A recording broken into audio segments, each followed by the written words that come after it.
नमस्कार। आकाशवाणी देहरादून से प्रस्तुत हैं प्रादेशिक समाचार। पहले मुख्य समाचार।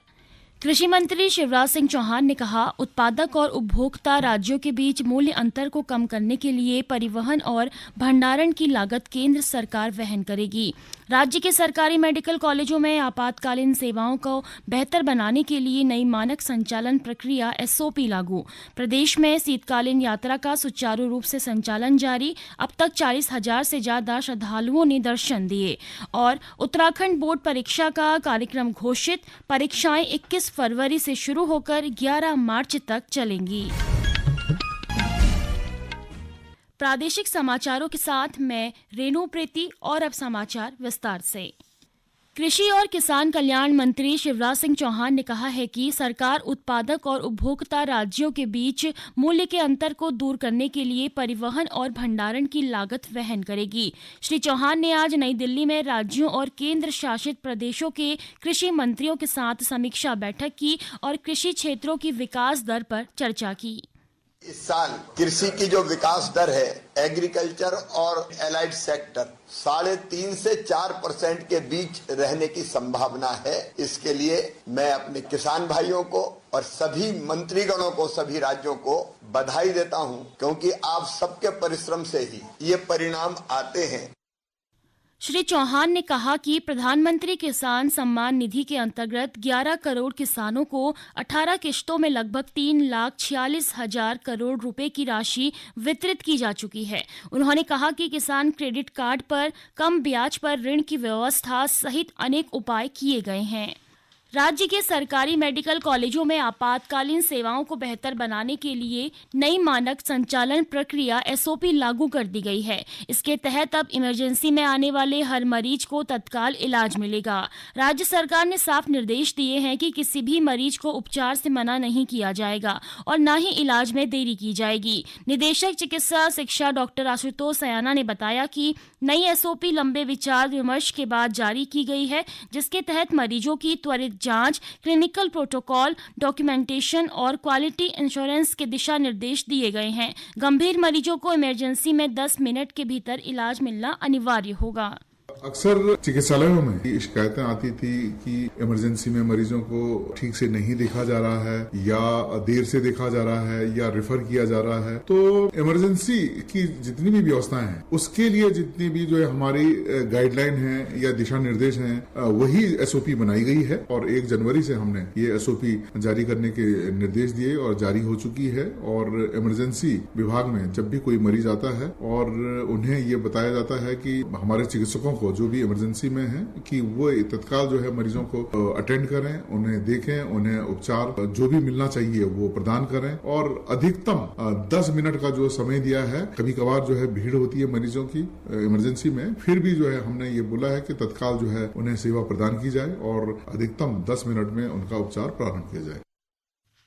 मुख्यमंत्री पुष्कर सिंह धामी ने पत्रकारों के लिए समूह बीमा योजना शुरू करने के अधिकारियों को निर्देश दिए हैं। श्री धामी ने मीडिया को लोकतंत्र का चौथा स्तंभ बताते हुए कहा कि प्रेस प्रतिनिधियों को समाचार संकलन के लिए राज्य में यथासंभव सहयोग दिया जा रहा है। उन्होंने कहा कि पत्रकारों के हित में पत्रकार कल्याण कोष के कॉर्पस फंड की धनराशि को बढ़ाया गया है। मुख्यमंत्री ने कहा कि दूर दराज से आने वाले मीडिया कर्मियों को ठहरने में और कामकाज करने में आसानी हो सके, इसकी भी व्यवस्था की जाएगी। ये बातें मुख्यमंत्री ने उत्तरांचल प्रेस क्लब की नई कार्यकारिणी के शपथ ग्रहण समारोह में कही। मुख्यमंत्री ने कहा कि देवभूमि के जनमानस से हमने जो समान नागरिक संहिता लागू करने की बात कही थी, वो फायदा हम पूरा करने जा रहे हैं। भारतीय वायुसेना उत्तराखंड समेत उत्तर भारत के विभिन्न जिलों से अग्निवीर वायु के रूप में युवाओं के चयन के लिए ऑनलाइन परीक्षा आयोजित करने जा रही है। पंजीकरण प्रक्रिया 7 जनवरी से 27 जनवरी 2025 तक जारी रहेगी। अधिक जानकारी के लिए इच्छुक उम्मीदवार अग्निपथवायु.cdac.in पर जा सकते हैं। ये समाचार आप आकाशवाणी देहरादून से सुन रहे हैं। उत्तराखंड में शीतकालीन यात्रा के प्रति तीर्थयात्रियों में उत्साह देखा जा रहा है। इस वर्ष अब तक शीतकालीन यात्रा में 40,000 से अधिक श्रद्धालुओं ने विभिन्न तीर्थ स्थलों के दर्शन कर पूजा अर्चना की है। मुख्यमंत्री पुष्कर सिंह धामी ने कहा कि राज्य में शीतकालीन यात्रा गेम चेंजर साबित हो रही है और इससे आर्थिकी को भी प्रोत्साहन मिल रहा है। इस यात्रा के शुरू होने से एक नया अध्याय शुरू हो रहा है, एक नया काम शुरू हो रहा है। ये हमारे राज्य के लिए बहुत बड़ा एक गेम चेंजर साबित होने वाला है, क्योंकि 6 माह जब कपाट खुले होते हैं हमारे धामों के, उस समय यात्रा बहुत जोर शोर से चलती है। लेकिन 6 माह यात्रा जब बंद हो जाती थी, कपाट बंद हो जाते थे, तो उनका कारोबार बंद हो जाता था, उनको अन्य स्थान अपने सब काम बंद करने पड़ते थे। और इस बार ज्यादातर लोगों ने अपनी दुकानें बंद नहीं करी हैं, अपने काम यथावत रखे हैं और एक नया अनुभव हो रहा है आने वाले समय में। ये बहुत बड़ा हमारे राज्य के लिए, आर्थिकी के लिए भी, व्यापार कारोबार के लिए भी, लोगों के लिए भी, क्योंकि अब उनको 12 महीने काम मिलेगा, 12 महीने उनको काम पर रहना होगा। तो ये बड़ा काम है, इस वर्ष से शुरुआत की है। उत्तराखंड विद्यालय शिक्षा परिषद रामनगर ने हाई स्कूल व इंटरमीडिएट की परीक्षाओं की तिथियां घोषित कर दी हैं। बोर्ड की परीक्षाएं 21 फरवरी से शुरू होकर 11 मार्च तक चलेंगी। बोर्ड बैठक के बाद जानकारी दी गई है कि इस बार बोर्ड परीक्षा के लिए 49 एकल व 1,196 मिश्रित कुल 1,245 परीक्षा केंद्र बनाए गए हैं। परीक्षा में 2,02,403 परीक्षार्थी देंगे। हाई स्कूल में 1,13,690 व इंटरमीडिएट में 1,09,713 परीक्षार्थी परीक्षा में शामिल होंगे। परीक्षाएं सुबह 10 से 1 बजे तक कराई जाएंगी। केंद्रीय इलेक्ट्रॉनिक्स और सूचना प्रौद्योगिकी मंत्री अश्विनी वैष्णव ने कहा है कि डिजिटल व्यक्तिगत डेटा संरक्षण नियम 2025 के मसौदे में नागरिकों के डेटा और उनके अधिकारों की सुरक्षा के प्रावधान किए गए हैं। आकाशवाणी समाचार के साथ एक विशेष भेंट में श्री वैष्णव ने कहा कि मसौदा नियमों में नागरिकों के व्यक्तिगत डेटा की सुरक्षा के प्रावधान, बच्चों के लिए संभावित डिजिटल जोखिमों को रोकने के लिए उपाय और नागरिकों को अपने अधिकारों का आसानी से उपयोग करने में सक्षम बनाने के प्रावधान शामिल हैं। बहुत ध्यान रखा गया है कि भारत में जो बड़ा इनोवेशन इकोसिस्टम है, उस इनोवेशन इकोसिस्टम और नागरिकों के अधिकार को प्रोटेक्ट करना है, इन दोनों के बीच में एक बहुत अच्छा बैलेंस लाया गया है। साथ ही साथ इनोवेशन के इकोसिस्टम के ऊपर बहुत बड़ा कंप्लायंस का बर्डन नहीं पड़े, ये भी ध्यान में।